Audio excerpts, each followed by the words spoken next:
La colère monte de plus en plus parmi les membres de la famille dirigeante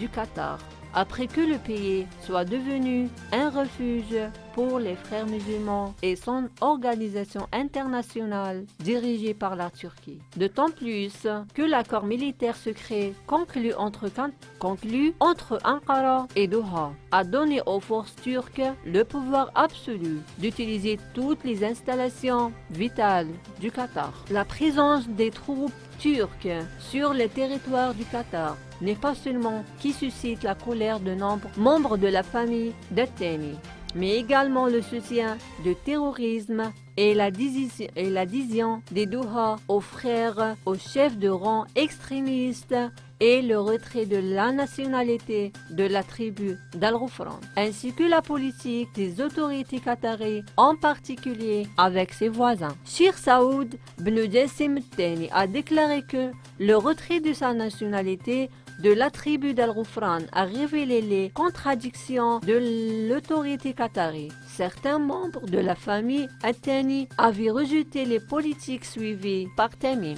Asma Rayyan, l'épouse du membre de la famille émiriale du Qatar, Sheikh Talal bin Abdelaziz Ahmed bin Ali Athani, a déclaré avoir été empêché d'exercer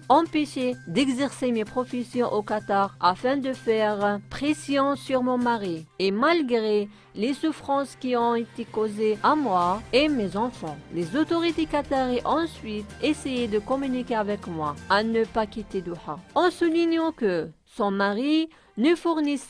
fournirait pas le cadeau on attend pour Tamim et ne laissait pas ses droits en tant qu'un membre dans la famille dirigeante. Khalifa ibn Mubarak ibn Khalifa Thani, l'un de ceux qui ont quitté Qatar pour s'opposer à la politique actuelle d'Al-Hamadain, a déclaré que Doha surveillait les membres de la famille d'Athani en craignant de leur unité. Khalifa ibn Mubarak a ajouté que le hostile qatari contre le Golfe arabe a montré un impact négatif sur la famille dirigeante. L'émir du Qatar Tamim bin Hamad avait pris un certain nombre de mesures dont la tentative de la poche vers des opposants de l'intérieur de la famille et a menacé de sanctions pour ceux qui s'opposent à la politique de l'État.